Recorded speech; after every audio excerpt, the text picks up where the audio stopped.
How awesome would it be if you could save $100 or more by using YouTube to help fix your broken appliances? I literally just did this myself. My 24-year-old washer stopped running mid-cycle. It wouldn't drain, it wouldn't spin. So what do you do when you've got a tumbler full of dirty water and dirty clothes? Well, I want to share these 7 steps that you can take as well to get your appliance repair done and save yourselves money, stress, and time.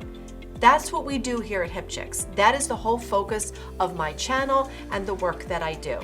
We just hit the 2.5 million view mark this week, so make sure that you subscribe, hit the notification bell so you don't miss any videos. And definitely be sure to click up above because I am launching an exclusive DIY program. It's mentoring and education for women homeowners. It's called Home Improvement Hero Academy, so ladies, check it out. Now, when it comes to fixing that appliance, I don't want you to panic. I want you to step back and think, what are these 7 steps that Beth told me about? Well, number 1 is identifying the model number. Look for the sticker on your device. It could be on the lid, it could be on the edge of a door, it could be outside on the tank, depending on the appliance. But look for the sticker that has the model number, the make, the serial number, all that good information.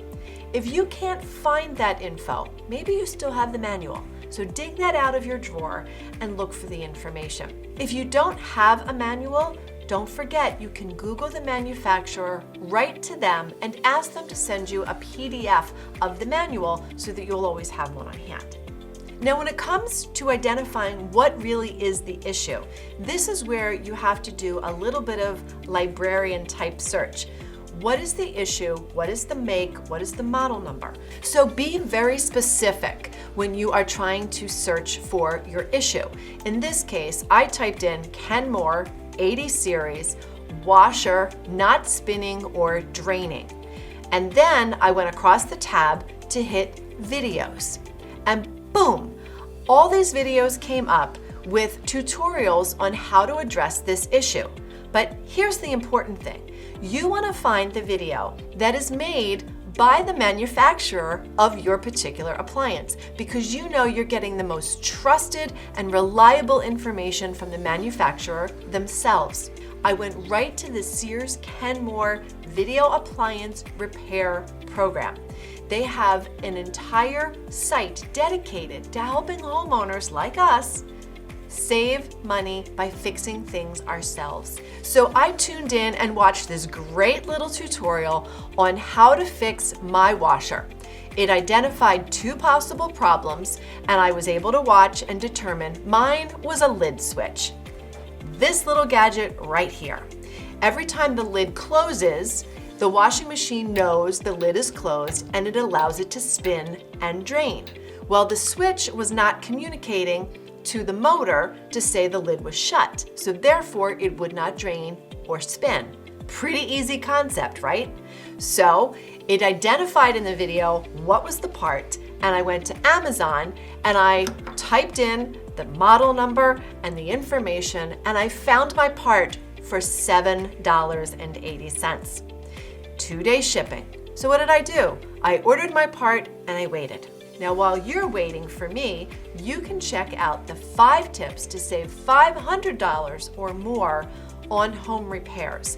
I have a downloadable PDF that I will send to you that tackles 5 common issues that go wrong in the house and ways that you can save yourselves from calling the repairman with these 5 tips. I've shared this with thousands of people and gotten such response that it has really bailed people out of problems and saved them money. So make sure you go to the description and click on that. So to make this repair, I set up my laptop on the dryer next to my washer. I followed the instructions using my $7 part, and it only took me 30 minutes. How awesome was that?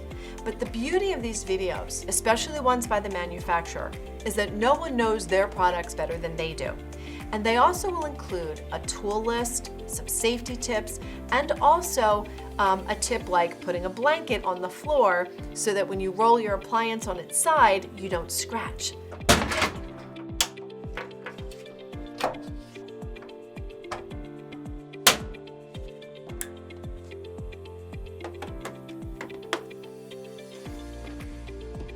bam, 30 minutes and a $7 part, and my 24-year-old washer rides again. I'm telling you this because we all have appliances that break over time, and I don't want you to immediately just pick up the phone and call the repair guy, because he's going to come out.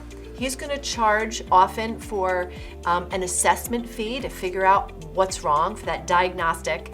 And then they may have to order a part if they don't have them on the truck. And then you're waiting, and then he has to come back. You could spend $100, sometimes $200 or $300, plus a markup on the part.